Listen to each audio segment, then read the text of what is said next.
I was a part of a generation that was raised to believe that being a housewife was something to be ashamed of. But what if we were lied to? And what if reclaiming homemaking is a radical form of taking our power back, the ultimate form of rebellion?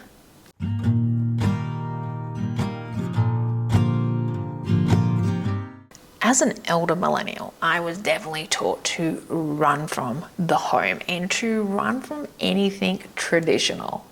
You know, there was that pressure to boss babe it up just so that you could prove your worth, that women can do everything. We can be career women and do this and do that and do it all. There was fast food, fast timelines, fast everything, but there was zero connection. We weren't living in our homes, we were just passing through them. And in doing that, we gave our power away.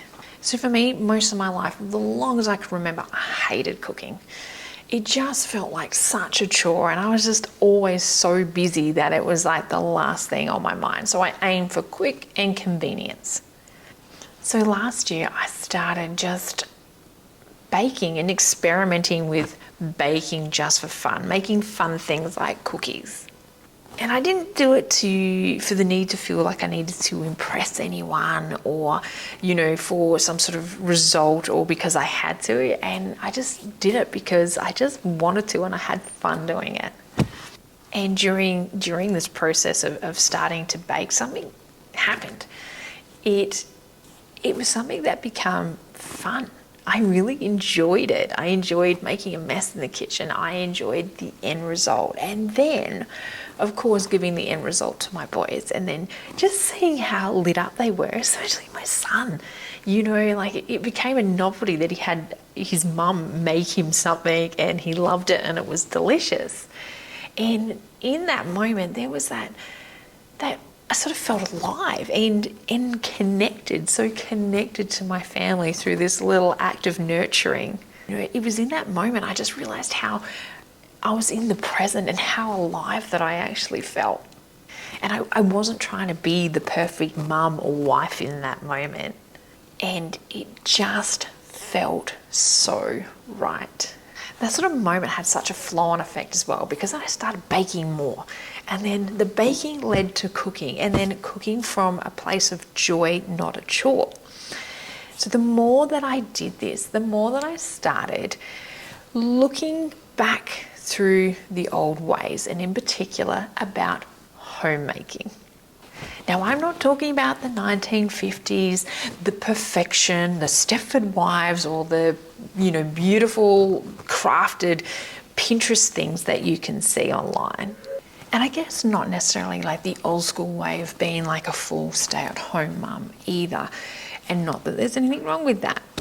But I think a lot of us find in this day and age, it's just we need both parents out there working just to be able to afford the cost of living these days.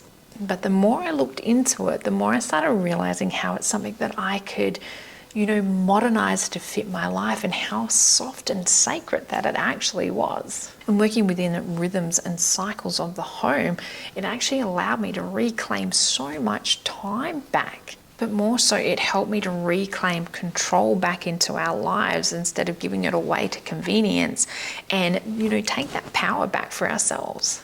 You know, for me, it ended up being the way that I was able to come home to myself and reconnect with myself and my feminine energy.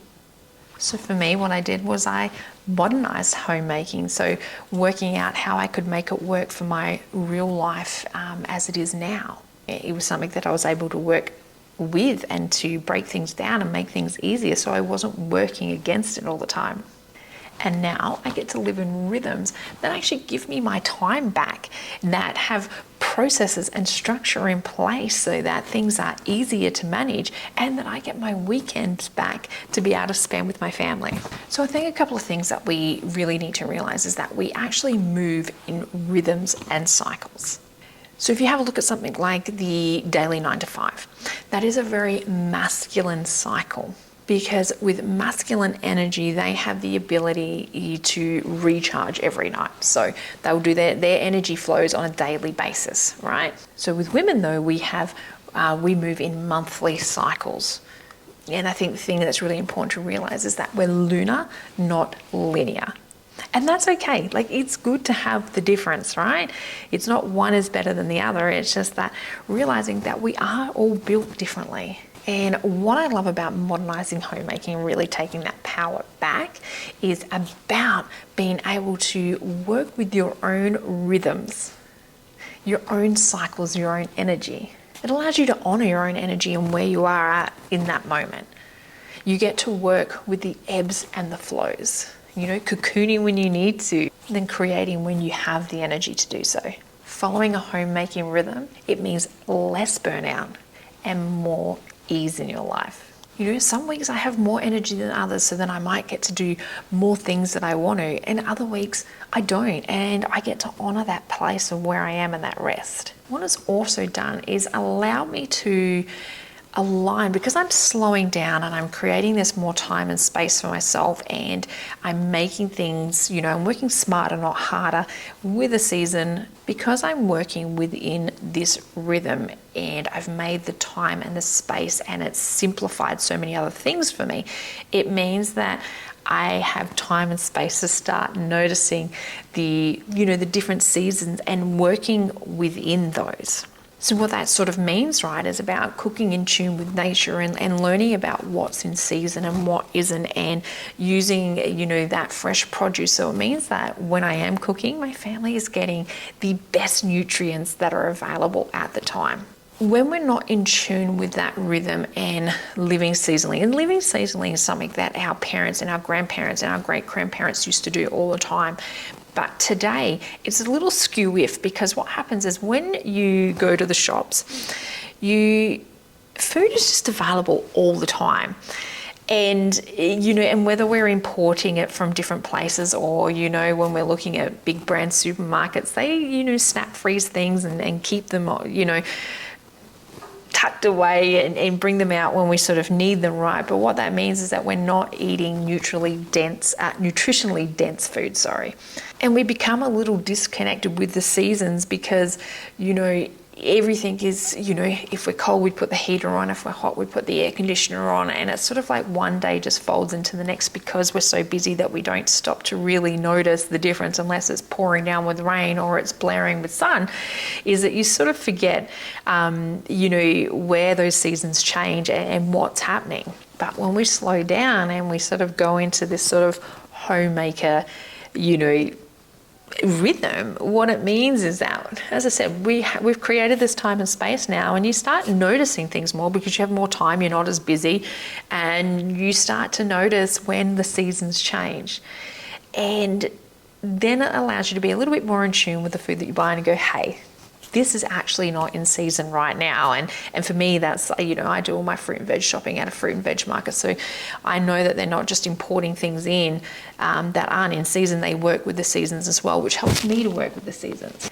And the great thing with this seasonal living is it means, one, we're eating more nutritious food. It's got the highest nutrient value that it can possibly have because it's fresh and it's in season.